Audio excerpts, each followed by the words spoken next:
পঞ্চম শ্রেণীর প্রিয় শিক্ষার্থীরা, আজকে আমি তোমাদের সাথে আলোচনা করব ভগ্নাংশের যোগ এবং বিয়োগ নিয়ে।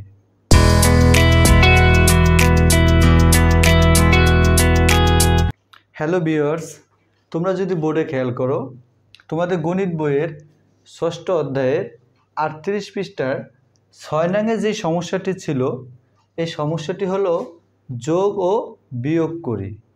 এখানে আমি দুইটি অঙ্ক তুলেছি। এটা হচ্ছে ১ নম্বর অঙ্ক, এটা হচ্ছে ২ নম্বর অঙ্ক। ১ নম্বর অঙ্কটা হচ্ছে ভগ্নাংশের যোগ এবং ২ নম্বর অঙ্কটা হচ্ছে ভগ্নাংশের বিয়োগ। তো এটা হচ্ছে ভগ্নাংশের যোগ বিয়োগের অধ্যায়। আমি খুব সহজে চেষ্টা করব তোমাদের বোঝানোর জন্য।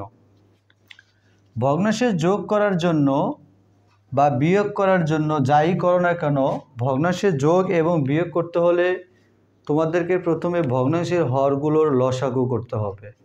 তাহলে প্রথম ভগ্নাংশ যে আছে, প্রথম ভগ্নাংশের হর হচ্ছে ৩ এবং ৪। তো আমি হরের লসাগু করব।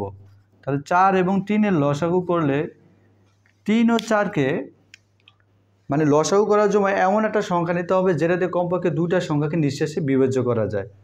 যদি আমি ২ দিয়ে দিই, ২ দিয়ে ৪-কে ভাগ করা যায়, কিন্তু ২ দিয়ে তো ৩-কে ভাগ করা যায় না। তাহলে একটাকে ভাগ করলে হবে না, কমপক্ষে দুইটা সংখ্যাকে নিঃশেষে বিভাজ্য করতে হবে লসাগু করার সময়। যেহেতু ৩ ও ৪-এর কোনো সাধারণ গুণনীয়ক নেই, এই জন্য এটা লসাগু হয় না, তার জন্য আমরা এটা গুণ করে দেব। তাহলে ৪ আর ৩-এ যদি আমরা গুণ করি, ৩ ৪-এ ১২। তাহলে ৩ আর ৪-এর লসাগু হলো ১২। এবার প্রথম ভগ্নাংশের হর দিয়ে লসাগু করে যে ১২ পেলাম, এই ১২-কে ভাগ করতে হবে। তাহলে ৪ দিয়ে যদি ১২-কে ভাগ করো, ৪-এর নামটা যদি পড়ো, ৪ ১২-এর ভিতরে যায় ৩ বার। হর দিয়ে ভাগ করবা লসাগুকে, তাহলে ৪ ১২-এর ভিতরে যায় ৩ বার। ওই ৩ দিয়ে উপরে লবকে গুণ করতে হবে। তাহলে ৩ দিয়ে যদি আমরা ১-কে গুণ করি, আমি যদি এখানে তোমাদেরকে একটু দেখাই, ৪ দিয়ে যদি আমরা ১২-কে ভাগ করি, ৪ ১২-এর ভিতরে যায় ৩ বার। তাহলে ৩ ৪-এ ১২। তাহলে এই যে ভাগফল ৩ পেলাম, এই ৩ দিয়ে উপরে লবকে গুণ করব। তার মানে ৩-এর সাথে ১ গুণ করলে ৩ ১-এ ৩ হয়। তাহলে এখানে আমরা ৩ লিখব। ঠিক একইভাবে দ্বিতীয় ভগ্নাংশের হর দিয়ে ১২-কে ভাগ করবে। তাহলে ৩ ১২-এর ভিতরে যায় ৪ বার। ৪ দিয়ে উপরে ১-কে গুণ করলে ৪ ১-এ ৪। এরপর আমরা ভগ্নাংশের হর যা আছে তাই থাকবে। উপরে দেখো ৩ যোগ ৪ আছে, তার মানে আমার ৩-এর সাথে ৪ যোগ করতে হবে। তাহলে ৩ আর ৪-এ যোগ করলে ৭ হয়।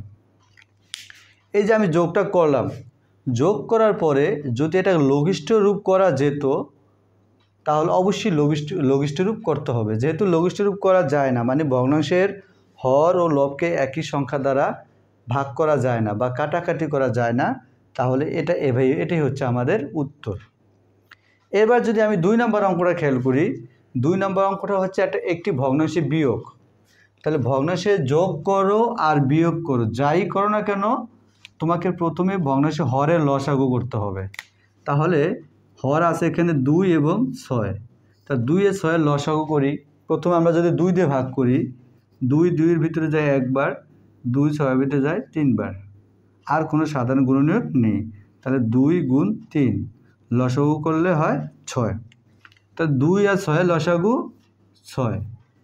এবার কি করবে তোমরা, প্রথম ভগ্নাংশের হর দিয়ে এই লসাগু করে যেটা পেলে সেটাকে ভাগ করবে।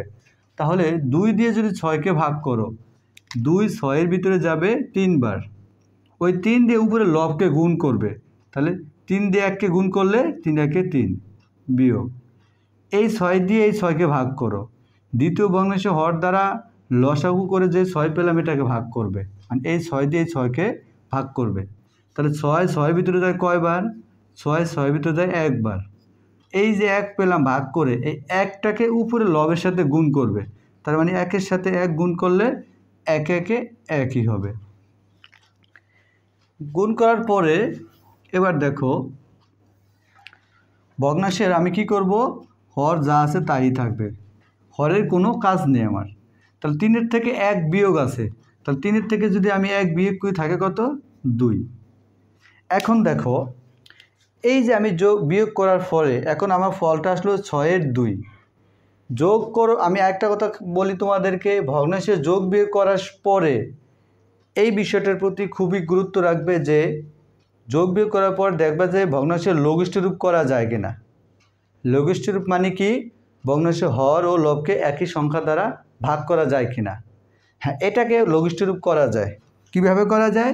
যদি আমরা 2 দিয়ে ভাগ করি, লঘিষ্ঠ রূপের অর্থ হলো হর ও লবকে একই সংখ্যা দ্বারা ভাগ করা। তাহলে 2 দিয়ে 2কে ভাগ করলে 2 2-এর ভিতরে যায় একবার, 2 দিয়ে যদি 6কে ভাগ করি 2 6-এর ভিতরে যায় 3 বার, তার মানে লঘিষ্ঠ রূপ হলো। তাহলে লঘিষ্ঠ রূপ করার ফলে আমার ফলাফল আসলো 3, উপরে আছে 1।